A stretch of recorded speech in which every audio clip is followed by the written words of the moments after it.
Hello everyone, my name is Dr. Prashant Agarwal and I am host of today's evening, and it is my great privilege to welcome you all to the very first Mankind Specialties webinar. With an initiative to provide adequate information to all, address your concerns and debunk myths about various non-communicable diseases. We are here today to discuss and share our views on fight diabetes and CVDs to make 2021 the year of good health. Today we have two eminent doctors who are greatly celebrated in their respective fields. To keep your sugar in check and help you tackle diabetes better, we have Dr. Shailja Kale. She is very well known diabetologist practicing for last 25 years. In addition to working as an associate professor at KEM Hospital, Pune, ma'am is also the director of SKDC Diabetes Center, Pune at Prabhat Road and Vivewadi. Dr. Shailja has been actively involved in patient education for last 25 years, which initially was physical and now has moved to the virtual space as well. Our second panelist is Dr. Rishi Sethi, a professor in the Department of Cardiology at King George Medical University, Lucknow. Having a keen interest in pacemaker implants and angioplasties, he also has an inclination towards learning new medical mechanisms and techniques. Dr. Sethi is also an executive editor of Journal Heart India, an assistant editor of India Heart Journal, and a member of scientific committees of Asia Pacific Society of Interventional Cardiology. It is indeed an honor to have such distinguished doctors with us, and I welcome both of you to today's session. So with this, let's get started with some interesting facts that will help our viewers stay away from misconceptions, wrong information regarding diabetes and heart failure. So my first question to Dr. Rishi sir, how does heart failure affect your heart and life? Well, heart failure is a condition when your heart muscle, which is the most hard-working muscle of your body, cannot pump blood forward as per the requirement of the tissues as the muscle or the other tissues of the body. It generally happens when the heart muscle becomes weak, but it can also happen when the heart muscle becomes stiff and it can reduce ejection fraction, which is the forward pumping capacity of the heart can reduce, or in general the heart can become stiff, and then instead of forward pumping, the blood gets accumulated in the lungs. And essentially the most common symptom of heart failure is breathlessness. So the first symptom that comes to a patient is when he starts to exercise, he starts to have breathlessness on exertion. So disability in terms of quality of life, not able to perform activities that you were usually performing earlier when your heart was functioning normally, that's the first thing that happened. But then there are grades of heart failures in which you can go continuously down and your activity level can start to going from difficult activities, you are not able to do normal activities. Then in the final stage, you reach a stage where you simply cannot perform any activity and you cannot get out of the bed and you have to go to hospital, and there are frequent history of hospitalizations for breathlessness and many other conditions that come. It comes with a host of other complications, both in terms of heart failure, forward pumping, as well as abnormal electric activation in the heart, which is called as the arrhythmias. Arrhythmias can happen in the advanced stage of heart failures. And it is now with the aging population and the advent of more comorbidities existing in this elderly population, heart failure is becoming one of the leading causes of disability or mortality globally. So heart failure prevalence is increasing as the population is aging, and it is becoming a major cause of disability in terms of breathlessness or exertion, not being able to do the activities, and it generally has a very grave outcome, and it progresses in most patients in next 5 to 10 years. When they develop weakening of heart muscles, they would either lose their life or they would require a transplantation or some sort of advanced cardiac support or pacemakers or things like that. So it's a pretty challenging situation for the society as a whole, given that we are growing older as a society, and we are also developing more comorbid conditions like hypertension, diabetes, coronary artery disease. So it is a grave problem for an individual as well as a great socioeconomic burden for the society. The heart failure, that is what it is. That's really alarming, sir. But sir, there must be some ways to prevent it. So, what advice will you give to our audience to prevent this weakening of heart, sir? Sure. Heart failure generally happens because of various etiologies. Of course, it will not be possible in a public discussion to go in each etiology. But when you start to speak as what intervention as a society or as clinician or as doctors we can have in order to prevent the maximum largest volume of heart failure developing or progressing or worsening, and that would be take control of your risk factors, because ultimately it's the diabetes, hypertension, smoking, dyslipidemia, these kind of things, and newer risk factors which we are not talking about: obstructive sleep apnea, stress, excessive substance abuse, alcohol abuse. All these things are leading to weakening of your heart muscles. So in order, you generally had to lead a general healthy lifestyle in terms of your diet, in terms of your exercise, trying to ward off these risk factors per se. Try to delay the development of diabetes if possible. Try to prevent hypertension or delay and treat hypertension, treat diabetes. Quit smoking. Try to control your cholesterols. When you do that, then you are per se preventing heart failure developing because of disease. There are diseases. Hypertension can lead to heart failure. Diabetes can lead to heart failure and weakening of heart muscles. You are preventing them per se, and indirectly also you are preventing coronary artery disease. And coronary artery disease itself is the ischemic cardiomyopathy, is one of the leading burdens of is the leading cause of heart failures in our population. Patient has a myocardial infarction. That particular region of the region of the heart dies. That muscle dies. The heart weakens. So controlling the risk factors, leading a healthy lifestyle, prevents heart failure and weakening of heart muscles per se, and they also prevent the development of MIs and coronary artery disease, and thereby indirectly also it prevents the development of ischemic cardiomyopathy or cardiomyopathy in general. So leading a good lifestyle, controlling all your risk factors is one line solution to. There cannot be any specific condition because there are many causes, and then for each cause there may be any specific condition. But broadly speaking, if you do that, then you will bring down the population burden of heart failure to a significant degree. Thank you, sir. So, as you mentioned, lifestyle changes definitely, it's indeed a vital weapon against preventing many health issues, including diabetes also. So, my next questions to Dr. Shailja ma'am. Ma'am, of course, lifestyle changes, they play a definite role in preventing diabetes or for the patient, even suffering from diabetes. What changes in particular would you suggest to help that would help a person tackle diabetes?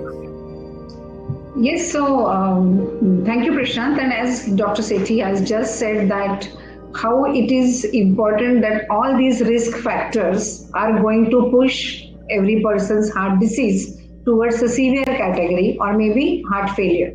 So lifestyle, these are called as lifestyle diseases, and diabetes, blood pressure and heart disease, all three are together. These are part of the same disease process which happens in the body. So any lifestyle change we make, it benefits for sugar, it benefits for blood pressure, it benefits for the heart. So lifestyle change is a very general term. Let me answer about physical activity in my initial answer. So if you are talking about exercise, if you do not, I will answer this into two parts. If you do not have a severe heart disease, or if you do not have a heart failure, and we are just trying to prevent heart problems, then for a healthy person, any exercise is a good activity. I would like to stress that physical activity throughout the day is extremely crucial. As we say 10,000 steps a day, and nowadays we say it has to be 15,000 steps a day. In lockdown, everyone who are working at home, that continuous physical activity actually helped my patients where I reduce blood pressure medicines, where I reduce diabetes medicines. So continuous physical activity throughout the day is extremely crucial to decrease the age of our blood vessels. So the vascular aging goes down. Our vessels become stiff as we age, as the blood sugar rises or BP rises. This stiffness goes down, the arteries become more compliant, more elastic. That happens with continuous physical activity. Of course, there are a lot of research done, like from Oxford, that reduce sedentary time. So even though you are working on a laptop throughout the day, like in lockdown period, every 3 minutes or 5 minutes, if you break that sitting by standing, by walking few steps, by doing some physical hands or leg raising like these kind of steps for 3 minutes, every 30 minutes, if you do it for 8 hours, it decreases all the glucose profiles, it decreases blood pressure, it improves adiposity and inflammation.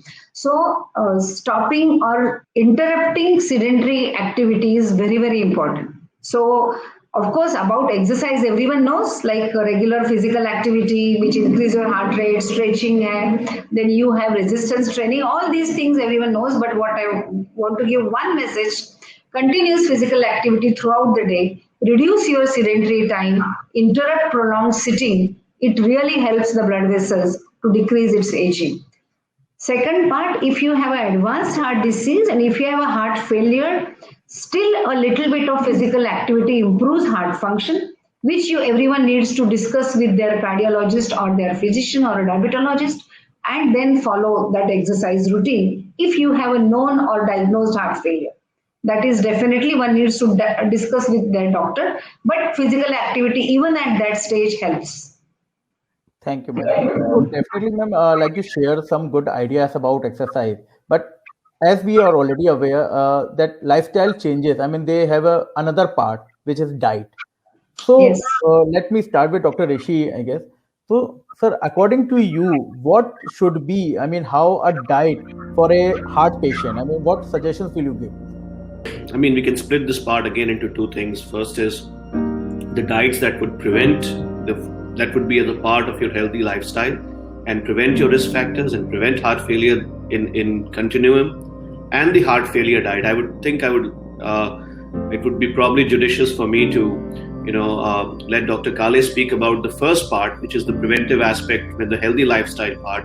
But suppose the patient does develop a heart failure condition and a weakening of heart muscles, then according to the severity of the cardiac muscle functioning, and generally based upon the urine output that he's having in previous days, we have to first plan his input-output balance. So his fluids need to be restricted as according to his previous day's output, added 500 mLs to the insensible loss that happens. So fluid management becomes important. The patients are advised generally to take their body weight in terms every day after taking a bath, so that we have exact idea. And if the patient is having an increase in like body weight over the next 1 or 2 or 3 days, that it shows that the fluid is building up inside the body, and that's some idea that is either he has to restrict the fluid or has to increase the diuretic which gets the fluid out of the body. So fluid management becomes very, very important, and fluid retention in the body is directly related to your salt intake. So salt is something that should really go down, and of course these patients are also taking diuretic therapy, so you really have to be cautious and do the electrolytes often, so that you don't end up in a situation like hyponatremia. You cut down on salt, you give a lot of diuretic therapy, and the patient goes into hyponatremia. So these have to be managed. But broadly speaking, people would say that absolute salt is an absolute no. I think Dr. Kale would agree. It has to be no added salt for most of the things. I mean, you can have a pinch of a salt that comes with, normal food preparations in the houses. Of course, you have to cut that level down, and you specifically have to stop anything that contains added salt in terms of your dal motes and your salad, salt on your salad and your pickles and things like that. So added salt definitely needs to cut down. You really have to take a diabetic diet in terms of if the diabetes is developing, that is something. And you have to really two things that you have to cut down are your smoking and your alcohol. Alcohol is an absolute contraindicated thing once you develop heart failure, and smoking, of course, is bad for everything, and it has to be cut down. So essentially, when you develop heart failure, it's salt and your fluid management and absolute abstinence from alcohol and smoking. That's the most important key. In terms of what are the things that you can take or not take, anything that is, so we are not talking about coronary artery disease here. We're talking about heart disease in terms of heart failure. So it's not. The only thing is that when you are taking fruits, fruits are allowed, and anything that goes in the normal Indian diet is generally allowed. But the fact is that sometimes too much excessive fruit and fruit juices, people think that, we'll not take fruit and we'll take fruit juices, and they go on for a lot of extensive fruits intake. Like renal failure patients, you end up, these are critically balanced sodium and potassium levels. So you really have to have, sometimes these fruits and fruit juices will contain high amount of salt and high amount of potassium. So you really have to be 1 or 2 fruit per day is definitely good enough. But you can't equate fruit juices intake to a healthy life in the heart failure state. Thanks, sir. I mean, sir, that's really interesting because usually we feel always fruits are always good. I mean, that is kind of thing, but I guess it's not. Right, sir? I mean, fruits are good, but not your packed juices that are sold Yes. over the counter. So now I move to Dr. Shailja, ma'am. Dr. Rishi just mentioned diabetes diet, and I'm sure you must agree because nowadays we always talk about whenever patient is diagnosed with diabetes, the first thing patient does cut the sugar intake. So, what are your point of views? I mean, on that for a diet for a diabetic person? Yes, actually, just to take it ahead, what Dr. Rishi has said, he spoke about serious patients, and it's very, very important. Everyone should remember that. Even patients who are not that far end of the stage disease, even otherwise like simple diabetes diagnosis, and they do not have heart failure or do not have advanced disease, still these patients do benefit by cutting down the salt. One thing is bakery products, frozen foods, they have lot of high salt amount. So even though you're not adding the salt, but you are having lot of bakery products, frozen food, automatically your salt intake goes up. So one cautious thing about that. A diabetic diet is general healthy diet. It has to be followed by everyone. I cannot go in details, but let's understand 2 or 3 principles. What everyone, even though you do not have diabetes, I think as an Indian person, we have to follow this diet, which will help you prevent diabetes or all these lifestyle diseases.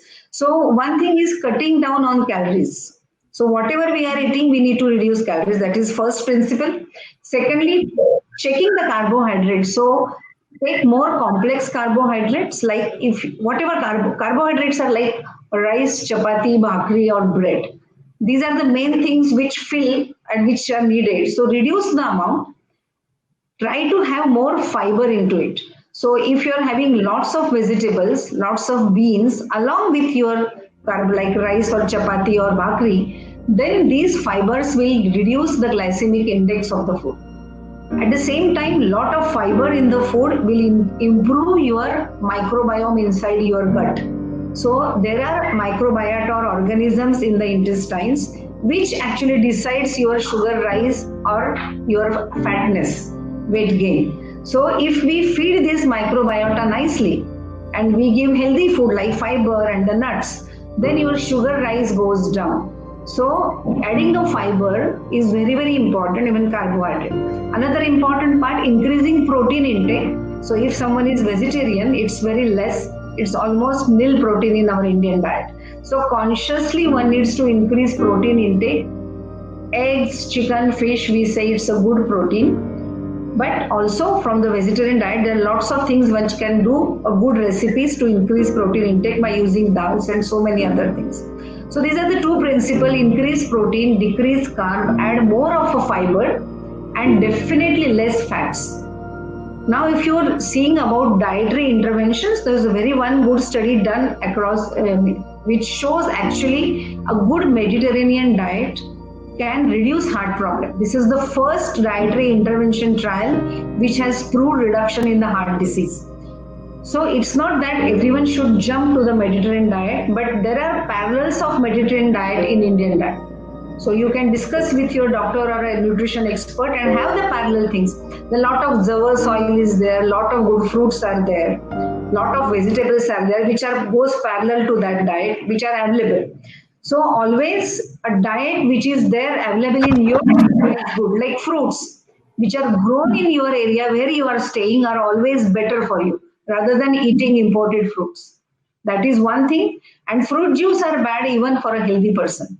Of course, not the ready-made one. These are not to be taken. It has a lot of kind of artificial sugar, sweeteners, which actually push you towards obesity and diabetes.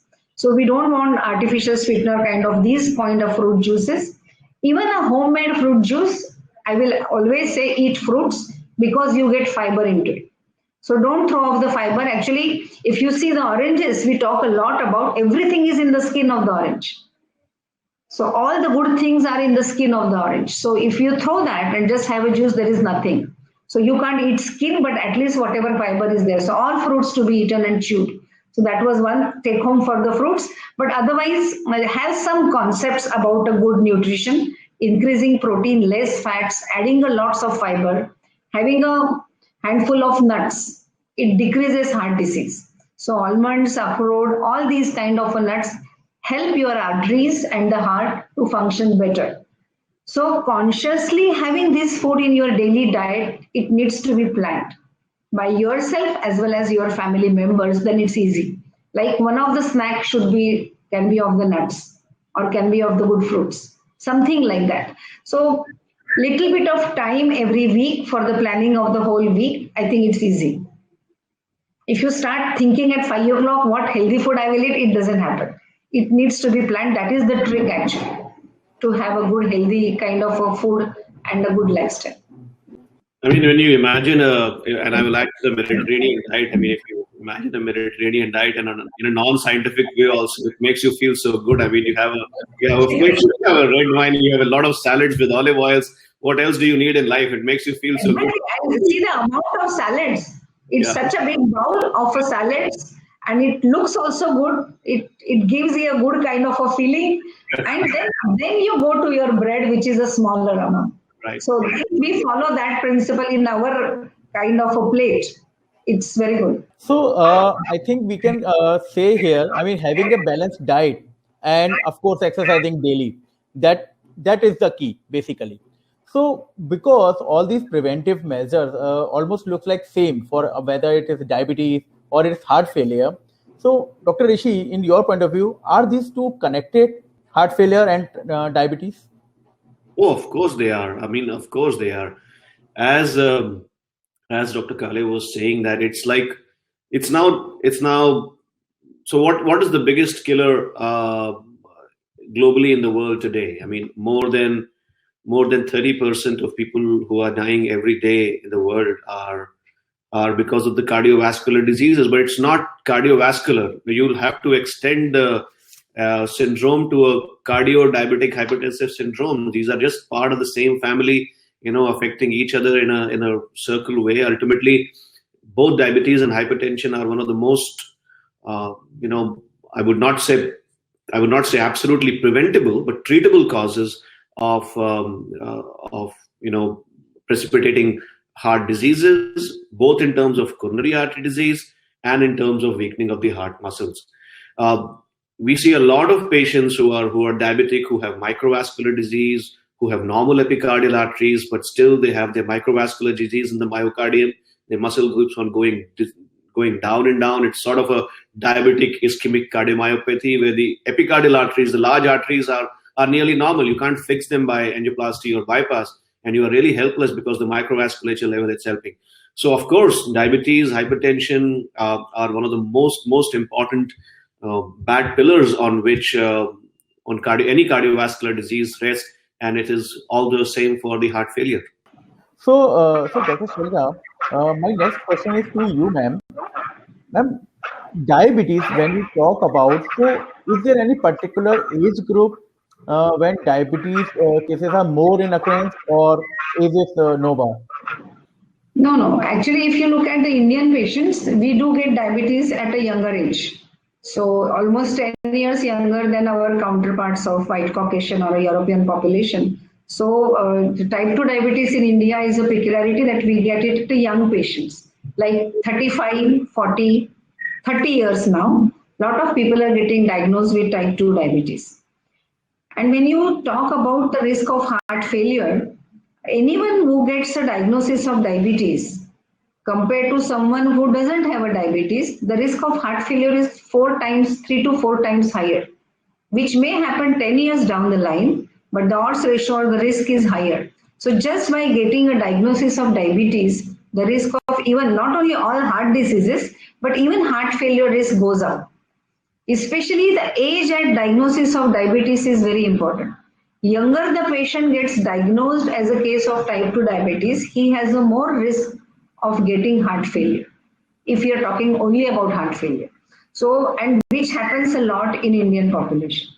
So when someone is treating diabetes, it is of very important that not only we want to prevent hypertension or choking of blood vessels, which is typical of heart disease, but also we want to prevent and look into the heart failure for every patient who has a diabetes. Like Dr. Shalja just shared about diabetes and age group. So is there any relationship between heart failure and a particular age group, sir? No, I mean, heart failure can occur in any age group because, as I told earlier, heart failure is of different etiologies. There would be certain category of heart failure that are a result of infection, viral infections of the heart, that is the myocarditis. Following myocarditis, you can have weakening of the heart muscles, the cardiomyopathy. So that can happen at any time. Would be a certain section of heart failure that would be associated with pregnancy, the peripartum cardiomyopathy. There would be certain section that would be associated with congenital heart disease and rheumatic heart disease, which will happen in younger individuals. But these are less of a burden for the society per se, because the primary disease is very evident in the first instance only. So generally speaking, heart failures that we call as part of the diabetic hypertensive coronary artery disease axis, they would happen as and as the patients will grow older. So older generation, older people beyond their 60, 70, 80 years of age will have more incidence of heart failure, both heart failure with reduced ejection fraction, the HFrEF as it is called, and the heart failure with preserved ejection fraction, the HFpEF as it is called as. So they will generally happen as the person olds. As far as the coronary artery disease is concerned, it is the occurrence of the myocardial infarction that will govern when the heart muscles will become weak and when the patients will present. In the Western world, generally the age is beyond 55, 60 years of age, but in Indian subcontinent, most of the myocardial infarctions are happening in a little, a decade or 1.5 decades before. So generally speaking, people in their 40s, 50s, 60s will present with the ischemic cardiomyopathy that is the result of a myocardial infarction. So broadly speaking, as we grow older, beyond 40 years, the incidence of heart failure will go on increasing. And sir, usually there has been seen, there is one bit confusion about two terms. One is the heart failure and one is the heart attack. So, sir, can you enlighten us? I mean, what is the basic difference? Yeah, I mean, that is, sometimes we also get swayed away because people will not understand what a heart attack is. So basically, it's not only these two terms, it's three terms that are confusing for the society and even sometimes for primary care physicians. And that would be heart attack, heart failure, and cardiac arrest. So these would be three different things which have a little bit of an overlap. I would not say that there is no overlap. So let's go from the most severe to the most easily manageable. So most severe would be a cardiac arrest. Cardiac arrest generally would happen when the heart muscles suddenly stop contracting, which will most commonly be because of an arrhythmia, a ventricular tachycardia or a ventricular fibrillation. The classical history is that the patient was fine and suddenly he collapses. And then until and unless you give a cardiopulmonary resuscitation or you defibrillate the patient, most of the patients out of the hospitals in the absence of basic life support and advanced life support in terms of a CPR will lose their life once they have a cardiac arrest. So cardiac arrest is most commonly because of the arrhythmia, which is ventricular tachycardia or ventricular fibrillation. Your heart muscles, because the electric activity comes so fast in your heart simply cannot forward contract and it just becomes to a standstill. That is cardiac arrest. So heart attack that we know as is in medical terms or in cardiology term will be called as a myocardial infarction, in which the coronary arteries, so heart is a muscle, it requires a blood supply of its own. And it's like the arteries that are supplying all the other part of the body. The arteries that are supplying the muscles of the heart are called as the epicardial arteries or the coronary arteries. So whenever these coronary arteries get occluded suddenly by a clot, by a pre-existing disease superimposed by a plaque rupture and a clot and a thrombus developing inside that, that would cause a sudden obstruction of blood flow to that part of the heart muscle, and the heart muscle will cry of pain, which is angina and pain of MI. And if not treated for next 6 hours, 8 hours, 10 hours, 12 hours, then within 24 hours, that heart muscle will die. The pain will stop, but the muscle will also be dead. So that is heart attack or a myocardial infarction. And heart failure is inability of the heart to pump blood forward, which is because of either heart muscle weakening. It may be because of a myocardial infarction. It may be because of many other conditions like cardiomyopathies, viral myocarditis, and things like that. Or if the heart is contracting properly, but it is not able to relax. So there's something called as the forward failure, and there's something called as the backward failure. If the heart cannot relax, then the blood that comes in the heart is not, it cannot adjust in the heart muscles, and the blood gets pulled in the lungs and the patients feel breathless. So cardiac arrest is arrhythmic. Heart attack is myocardial infarction or occlusion of the coronary arteries suddenly, and heart failure is not able to pump blood heart, which will generally present as breathlessness. Heart failure can result in severe breathlessness when the patients need to be hospitalized, and then this whole controversy starts that he's hospitalized for heart failure. Is it failure, or is it MI, heart attack, or is it cardiac arrest? That terminology becomes confusing during acute hospital admissions. Thank you, sir. So for explaining cardiac arrest, heart attack, and heart failure to our audience. Now my next question to Dr. Shailja ma'am. So ma'am, whenever we hear the term diabetes, the another term which comes to our mind is insulin. So ma'am, what are your views on insulin usage or its relationship with the diabetes, ma'am? So actually, insulin is a very good medicine, and which is needed. So any patient will need insulin some or the other time in his life if someone has diabetes. Nothing to fear about it. Patients equate use of insulin as an end-stage disease, which is wrong. So insulin is extremely well for controlling sugar. It is like naturally occurring insulin inside the body. So it's not actually a drug, which is low in your body. We are supplying from outside. Only thing is you can't give it oral, so we are injecting. So that's why the fear. But insulin is a great kind of a addition in every patient's medicines, which will control HbA1c or sugar very well. So no one should have a undue fear about it. And it doesn't mean it's an end-stage disease. Earlier, if you take a support of insulin, it is good. The injectable insulin actually is, once they start taking it, they realize the pill burden goes down, they feel more energetic, and they are actually happy. And that pain of an injection is not there at all. It's such a simple thing that it is once this, unless you take it, you don't understand.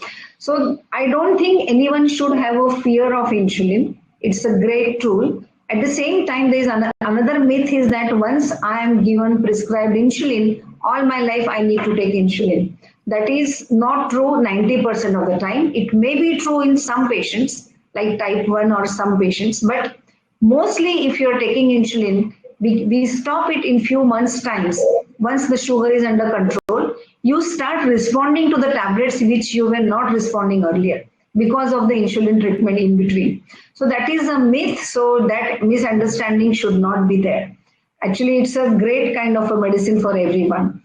We will get oral insulin very soon, so I think this major problem will get over. It is I have done trials, but still scientists are struggling to make it absolutely efficacious. Yes, ma'am. I mean, with oral insulin, and thank you, ma'am, for explaining that insulin. We should not go away from insulin. I mean, it is definitely the perfect treatment for diabetes, I would say. So, Dr. Rishi, now my next question is to you, sir, because all these diseases which we are now currently talking about, they are long-term diseases, they are chronic diseases, and definitely they have certain impact on the mental mental status of a patient. I mean, they may lead to some anxiety or maybe mental fatigue in a person's life. So, what is your recommendations to cope up with the, like, let's say, cardiac diseases for a particular patient, sir? So it works both ways. I mean, if you are a stressed person and you have generally got, you have psychological disease or leading to somatic disorders, and then you will have somatic diseases that would precipitate psychological, kind of, it may be both extremes, and anxiety, or it may also lead to depression. Actually, it most commonly leads to depression once you have a myocardial infarction, or when you are hospitalized for heart failure. Then you realize, sometimes first time in your life, you are faced with the possibility of a mortality, and the first time in your life you realize that how frail life is. So that brings a sense of this sort of a depression in many patients, and we have done a few studies that have equated myocardial infarctions or hospitalizations to their level of depression. Having said that, I mean, if somebody is going into clinical depression, then of course these simple suggestions would not do. You have to seek help of a counselor, and that will be the safest thing to do. But broadly speaking, I mean, we really reinforce, if something has happened. I mean, if a person has a heart attack, or if the patient heart muscles have gone down, and we generally tell, especially for heart attack, that these are accidents in life, and if you will take the accidents in life too seriously, then it will be very difficult for you to walk the road again. So a little bit of a pep talk from the doctors, and I've also found that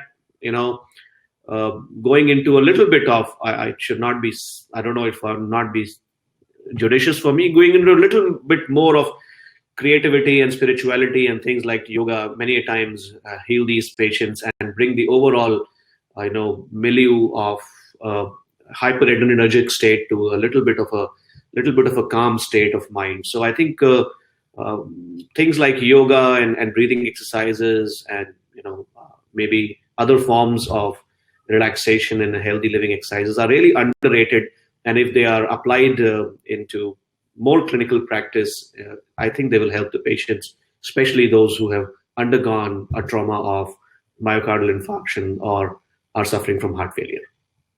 Thanks, sir. Now, Dr. Shailja, ma'am, what advice would you give to patients, I mean, who are suffering from diabetes distress? I mean, if I'm not wrong, I mean, that is the correct term, diabetes distress, ma'am. People use it differently. But I understand dealing with a chronic condition like diabetes all your life, it's not easy. There is a fatigue for the patients. There is fatigue for the doctors also to treat the patients. It's not easy because you are really managing their life. So from patient's point of angle, to check sugars, to do for regular visits, to do a lot of tests, take medicines, have an exercise schedule, follow your diet, it's not easy. But I feel it's a big management lesson, which you can apply to the same way for the lifestyle kind of a changes anyone is planning. So it does take a toll sometimes. So all good diabetes clinic will be having the educators, counselors. It's a team which is managing a patient. So I find it a lot of times we tell tricks, changing exercise every 3 months. It keeps you motivated. Like 3 months I will play some game. Next 3 months I am going for an early morning walk. Next 3 months I will go for the gym. So changing exercise every 3 months keep them motivated that they are doing something different. Definitely, as Dr. Rishi has said, again I will stress the point of simple stretching and breathing exercises which keeps them motivated. Then the use of digital technologies has really what we use in the clinics, like we have apps, which apps remind them about checking their A1C. So my app actually takes care of patients. I tell them, you may see me once in a year, but follow what my app is telling. Do A1C, upload your sugars, we change your medicines. So these kind of digital appliances are really helping patients. And keep them updated, educated, that is also part. Still, sometimes there is a depression because of lot of efforts put in and you're not getting the results. So these patients, they need a counselor and a little bit of psychological counseling, which helps they can just bounce back and become normal. Compliance of medicine, I will stress here, is, I think, number one thing. Rest of the things people keep on doing, 8 days exercise is missed, 10 days diet is here and there. These things will keep on happening in person's life. But compliance of taking medicines will definitely help. That is the number one thing. If you miss your doses, that is really going to have a lot of bad effects. So at least taking medicines regularly, which everyone can do, is very, very important and crucial. And ma'am, I guess you would agree with me, ma'am. Like past year has actually added this stress, and yes, I mean during this pandemic, which is still going on. So, what are your suggestions? I mean, how can a patient can take care of their needs? I mean, at the comfort of their home, ma'am. Yeah, I know. So initially there was a lot of fear. So patients were just sitting at home. Children never allowed their parents, which are elderly, to be just out, putting a step outside their flats, which was very difficult. But everyone should understand the precautions, which are very, very strict, like using double mask, or we have developed something like hoods or something, and they should continue their physical activity. Maybe at home, nearby their home, so that undue fear should not be there if they are taking precautions. So that precautions are a must. Their sugar needs to be under control, whatever way they are doing, consulting digitally or in person. So if they keep all their glucose and blood pressure under control, the COVID outcomes are, even though they get COVID, it can be mild, can be controlled, and the patients come out of it. But if you are uncontrolled sugars, you're not taking your medicines and you fear, then the disease becomes severe. Like there are lots of medicines in diabetes like metformin or DPP-4 inhibitor are actually showing a better outcomes once they get COVID. So it is one of the factors which is deciding a better outcome in lots of meta-analysis now with so many lakhs of patients. So taking medicines regularly, having a good sugar, having strict precautions, and just not sitting home with lots of fear.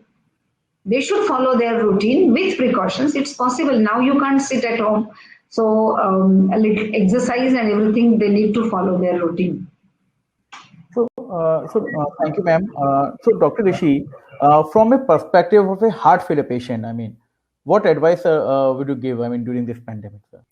I mean, these are common advices, as Dr. Kale was saying. So I think there's nothing specific for heart failure. I mean, of course, you can't miss on your medications because, I mean, it's the more you stress is the later it is, because it's not easy for these patients who are hypertensive, who are diabetic, who have coronary artery disease, plus also have heart failure sometimes.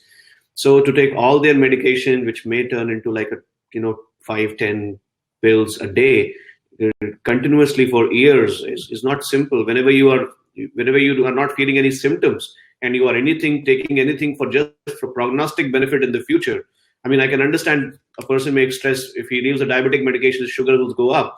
But many a times, hypertension, a blood pressure of 130 versus a 150 is not bothering the patient. Many a times, you are giving Ramipril for long-term prevention of heart failure. The patient doesn't see that outcome happening over that outcomes. You're taking aspirin and statin to prevent these things.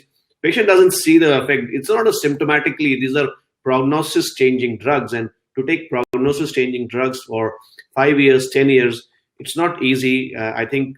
But still, we have so much data for the use of these drugs, and especially drugs that have got proven class 1 role in each of the conditions. We have to stress as clinicians that they have to take it regularly. Gentle exercises and all the things that Dr. Kale was saying, I think would stand for any patient, and that would be true for heart failure patient also. Thank you, sir. And definitely, I feel, internet and this technology has actually made life easier for many of us, actually. So we are able to actually connect and spread all these scientific education to our audience. So, sir, with this, and ma'am, we come to end of this webinar. But before we wrap up, I would request both of the doctors, to share their final personal views, sir, on this webinar. So let me start with Dr. Shailja ma'am first. We discussed one should follow. And I always tell patients like these chronic diseases, diabetes and heart and blood pressure, all these, especially diabetes in my practice, Like if you have two banks of a river, they go parallel. So one bank is your diabetes, visits, medicines, tests. This will continuously happen and this is your life. Don't your life get affected by this. It should be parallelly going on. And if once they understand this, they don't have to lot of compromises in life. They can have a full life, everything they can enjoy. They can run marathon, they can have big loans, start businesses, everything. If there is some disability, all doctors are there to help with some modified way. So the life should go on in full. Everyone should enjoy life. Plus, there should be all these things should go parallelly with the help of doctors and the digital technology. That is really everyone can enjoy a good life. In spite of this, there will not be any fatigue or distress if they think like this. Dr. Rishi, sir. Yeah, I completely agree that positive impact. Once you do get a disease, then you really have to. There's no other way but to be positive. Otherwise, you will go downhill. The spiral will go really downhill for both you and your family. So you have to handle it. But from the point of view of prevention, the really problem is that once you do not have a disease, we every time think that these diseases or mortality or infarctions or things to our neighbor, these are things which happen to bad people, to our neighbors. We don't really foresee ourselves having a myocardial infarction or things like that. So you really have to be aware that anybody who is over 40 and especially has a family history, needs to take very good care of himself in terms of controlling the risk factors. And there's nothing really more you can do. There's no point getting thoroughly investigative for your cardiac diseases or anything. Just simply keep your risk factors in control. And the 4 pillars on which cardiac diseases will rest would be diabetes, hypertension, smoking, and dyslipidemia. You keep your LDLs under control. You keep your blood pressures to less than 140/90 or less than 130/85. You keep your sugars under control if you are a diabetic, and you quit smoking and just try to lead a healthy life. Don't lead. I mean, there are certain risk factors that have been underreported in literature in terms of the conventional literature. I mean, obstructive sleep apnea, I'm repeating again and again because we are seeing a lot of patients who are snorers, who have uncontrolled hypertension, and you just ask provocatively, they have obstructive sleep apnea. And once you give them the CPAP device, I mean, their blood pressure, there's really no requirement of giving any medical therapy. Similarly, stressful conditions, I mean, type A personality, very stressful, erratic lifestyle. These have to be, staying busy is not bad. I mean, but to stay, sometimes you are really busy without business and you put too much on your head that you can't manage it. And so I think a structured life is a little bit, for people who are over 40, is important for them to prevent themselves from having this, because once it happens, once you have a myocardial infarction and your heart muscle has weakened, you can of course do all the things palliative, but once anything is lost, it's not going to come back. So, and you can prevent it. So anything that can be prevented has to be, with full force. And it is causing a great deal of mortality and morbidity in our society. And every day we are seeing our friends, our relatives, or somebody that we have heard of in their 40s, in their early 50s, suffering through these diseases. So that brings a realization that we have to spread the awareness much younger in age. Childhood obesity is now on rampant rise. I mean, these children, when they reach their 30s and their 40s, will have a tsunami of these cardiovascular diabetic diseases. So we really have to start these preventive interventions very early in the course, maybe in the school-going children. And then, we will see an outcome happening as a society over the next 20, 30 years. Thank you, doctors. And I feel, it was really a delightful discussion and getting such great insights about heart failure and diabetes. And if in a nutshell, if I just give one closing remark: diet, exercise, and be positive. These are diseases can happen to anyone. So treatments are available. Don't be afraid. Just take care of yourself. So thank you, sir. Thank you, ma'am, for this wonderful session. And I'm sure our viewers definitely have found this very useful too. Thank you. Pleasure to be connected with you. Thank you.